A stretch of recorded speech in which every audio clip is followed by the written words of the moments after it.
बिस्मिल्लाहिर्रहमानिर्रहीम। अस्सलाम वालेकुम नाज़रीन कराम। मौलाना तारिक जमील साहब का बेटा जब से उसने खुदसोजी की है, मौलाना साहब भी अटक कर नहीं बैठे, बार बार लगातार उनकी वीडियो आ रही हैं। और लास्ट जो वीडियो उनकी आई है, उन्होंने कौम से शिकवा किया है। वो शिकवा क्या है, किन लोगों ने इतराज़ किया, मौलाना साहब का मसला क्या है, फ़िरका क्या है, और मौलाना साहब की वजह शोहरत क्या है, इस कौम ने मौलाना साहब को क्या दिया है।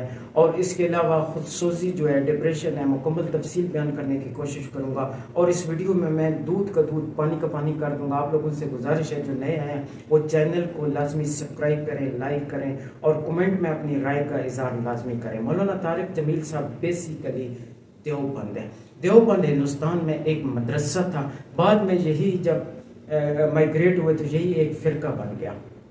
अब जो पिछले दिनों एतराज़ किया है मौलाना साहब पर, वो बेसिकली अहले हदीस और देवपाबी लोगों ने किया है कि हमने बड़ी मेहनत से कौम को शिर्क से पाक किया था, और आप लोगों ने फिर दोबारा मौलाना तारिक जमील साहब ने वही काम किए जो गैर शरई थे। वो कौन से काम थे कि कब्र पर हाथ उठाना, कब्र पर दुआ मंगाना और ख़त्म कराना 30वां 40वां। और मौलाना साहब फिर दोबारा अपनी वीडियो में आए और उन्होंने कहा कि मेरा कौम से शिकवा है कि मुझ पर लोग इतराज़ कर रहे हैं, मेरा जवान बेटा मर गया, मेरी कमर टूट गई, या लोग शिकवा कर रहे हैं। शिकवा क्या कर रहे हैं कि कोई कहता है जी इसने तीजा क्यों कीता है, कोई कहता है जी इस कुरान दा ख़त्म क्यों कीता है। देखें, अगर यही वीडियो के बजाय मौलाना तारिक जमील साहब, आप एक आलमी दीन हैं, मुबल्लिग हैं, पब्लिक फिगर आप हैं, आप अगर दलाइल से उनको बात दे देते तो हमें भी मालूम हो जाता कि काम अल्लाह, काम इस्लाम क्या है। जहाँ तक मेरा ख्याल है कि आपका अगर जवान बेटा मर गया है, खा वो मियाँ चन्नू का हो, खा वो अरब का हो, खा वो मसर का हो, 3 दिन की वो इस्लाम में इजाज़त है कि 3 दिन आप सो कर सकते हैं। आपकी वालदा फौत हो जाए, ये कहीं नहीं इस्लाम में लिखा हुआ कि जवान अगर बेटा फौत हो गया है तो आप 30 दिन कर लें और कब्र पर आप हाथ उठा लें। और जब से आपने बेटे ने खुदसोजी की है, आप भी धड़ाधड़ कचहरी लगा के बैठे हुए हैं। आपकी बार बार वीडियो आ रही हैं, कभी रुला देने वाली सुरीली आवाज़ में।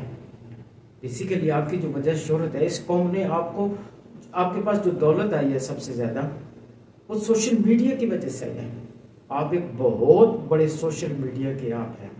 आपको जो शोहरत मिली है, आपको जो इज्जत मिली है, वो इसी कौम ने दी आपको। जो लाइक कर, मैं वो देख रहा था इंस्टाग्राम पर, हाल इंस्टाग्राम पर बहुत कम लोगों की आइडिया है पाकिस्तानी की। इंस्टाग्राम पर आप लोगों को, आपकी वो आईडी को, आपकी तस्वीर को हजारों लाखों बंदों ने लाइक और शेयर किया होता। जहरी बात है, उन सब की पेमेंट आपको मिलती है।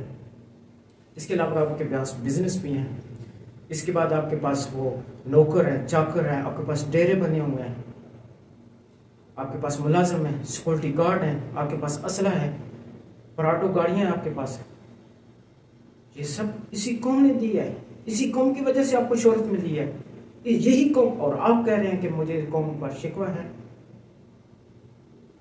और आप दलाइल के साथ वही अगर बयान कर देते कि इस्लाम में जो मैंने वो किया है, मैंने कब्र पर हाथ उठाया, फलां जगह पर लिखा हुआ है, या फलां हदीस में, या फलां साहबे कराम ने वो काम किया है, आप दलील के साथ बात कर देते। फिर आप दोबारा वीडियो में बयान कर रहे हैं कि एक मौलाना साहब पेशावर से मुझे कॉल करके बता रहे हैं कि मेरे अब्बा को बता दो, मेरे अब्बू को बता दो कि मैं जन्नत में घूम रहा हूँ। और साथ ही आप बयान कर रहे हैं कि वो जो मौलाना साहब है वो इतने मुत्तकी और परहेजगार हैं कि वो दिन को 1 लाख या 10 लाख दरूद शरीफ पढ़ते हैं। अब 24 घंटों में बंदे ने सोना भी है, नमाज पढ़नी है, खाना खाना है, रफ़ा हाजत करनी है, इतना दरूद शरीफ तो मौलाना साहब पढ़ नहीं सकता। इतना तो वो लंबी लंबी मौलवियों की तरह तो ना छोड़े ना, इतना ही छोड़े कि ये कौम ट्रस्ट कर सके आप पर। वो पुराने दौर खत्म हो गए हैं, अब 2023 है, लोगों को शऊर आ गया। बेसिकली मौलाना साहब जो हैं वो देवबंद हैं, और तनकीद अभी बरेलवी लोग हैं, उन्होंने भी तनकीद कर रहे हैं। वो तनकीद क्या कर रहे हैं कि हम कब्र पर अगर हाथ उठाते हैं तो बिद्दत है, हम कुरान खानी कराएं तो बिद्दत है। और ये लोग, मौलाना तारिक जमील साहब का अगर बेटा हो गया तो वो बिद्दत क्या नहीं है। आप दलाइल दें। अहले हदीस और देवबंद जो है वो बेसिकली आपसे वो मुतनफर हो पड़े, और आप बेसिकली तबलीगी जमात के हैं, तबलीगी जमात वाले भी आपसे बेसिकली तंग हैं।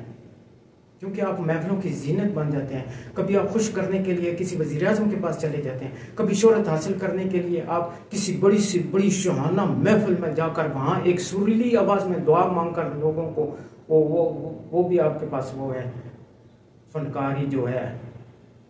मौलाना तारिक जमील साहब जो असल थे, मेरी आप जो दिल की बात सुने, जो मैं मौलाना तारिक जमील साहब की इज्जत करता था, वो मौलाना तारिक जमील साहब मुझे अब नहीं मिल रहे, जिनकी आवाज़ आती थी फ़बैज़िबान, जो अल्लाह की वादानियत बयान करते थे, जो एक छोटे छोटे ज़र्रे से लेकर समुद्र की तह से लेकर एक छोटे छोटे परिंदे की तारीफ और अल्लाह की तारीफ बयान करते थे, वो मौलाना तारिक जमील साहब किधर हैं? जो तौहीद बयान करते थे, वो मौलाना तारिक जमील साहब किधर हैं? जो कहते थे कि मैं वीडियो नहीं बनाऊंगा, जो कहते थे मैं तस्वीर बनाऊंगा, वो मौलाना तारिक जमील साहब किधर हैं? अब हर वक्त सोशल मीडिया पर हैं। आपके बेटे की अगर वो उसने खुदसोजी की है तो इसमें किसी दूसरे बंदे का नहीं है। आप सब्र करें, तहम्मुल करें, घर में बैठे। बार बार आपकी वीडियो आ रही है, आप डेरा बनाए और बैठे हुए हैं। और पिछले दिनों मैं एक वो पोस्ट देख रहा था कि आपके डेरे पर गलबन 12 लाख का वो एक सिस्टम लगा है गोबर वाला, वो बायोगैस वाला। तो ये शोहरत है आपके पास। हो सकता है अल्लाह ने ये आपको एक हिंट दिया हो, अल्लाह ने आपको एक झटका दिया हो इबरत के लिए, निशानदेही के लिए, कि अभी आप खुश करने के लिए अहले तशरीह के पास चले जाते हैं, खुश करने के लिए लोगों को तो कादिरियों के पास चले जाते हैं, वज़ीर-ए-आज़म के पास आप जा रहे हैं, वज़ीरों के पास जा रहे हैं, बड़ी बड़ी शादियों की आप जीनत बने हुए हैं। और अभी जो दूसरे फिरके वाले हैं वो बेसिकली आपसे बदजन हो गए हैं कि हमने बड़ी मेहनत करके इस कौम से शिरक से पाक किया था और आप लोग दोबारा वही बयान कर दिया, वही काम कर दिए। देखिए, कौम तो शिकवा कर सकती है, इस कौम ने तो शिकवा अल्लाह ताला की ज़ात पर भी किया था। अल्लामा इकबाल ने कहा था कि खूगरे हमसे थोड़ा सा शिकवा। किसी ने तनकीद मौलाना साहब आपकी ज़ात पर नहीं की, किसी ने तनकीद मौलाना साहब आपके बेटे पर नहीं की, किसी ने आपकी कौम पर नहीं की, किसी ने आपकी फैमिली पर नहीं की, किसी ने तुलंबा या मियां चन्नू पर तनकीद नहीं की। अगर की है तो शरअ इस्लाम में शरीयत के सवाल पर किया है कि आप लोगों ने ये फेल आप लोगों ने क्यों किया है। आप आए रोज फिर वीडियो बनाना शुरू कर देते हैं, कभी आप रोलाना शुरू कर देते हैं, कभी कहते हैं कि मेरा बेटा, खुदा कसम मेरा बेटा जो है उसने खुदसोजी की नहीं है। अगर खुदसोजी नहीं की तो आपके बेटे ने, मौलाना यूसुफ साहब ने कहा था कि उसने खुदसोजी की है। और इस्लाम में खुदसोजी हराम है, खा वो किसी साहबा का बेटा हो, खा मियां चन्नू वाले का बेटा हो, खा बांग्लादेश वाले का बेटा हो, खुदसोजी इस्लाम में हराम है, हराम की ये मौत है। और अब शहीद है वो जन्नत में घूम रहे हैं। तो आप खुद आप सब्र करें, आप आलिम दीन हैं, मुबल्लिग हैं, सब्र करें। रसूल पाक सल्लल्लाहु अलैहि वसल्लम अंबिया के बेटे फौत हुए हैं, आप भी सब्र करें, तहम्मुल करें। अल्लाह की मर्जी इसी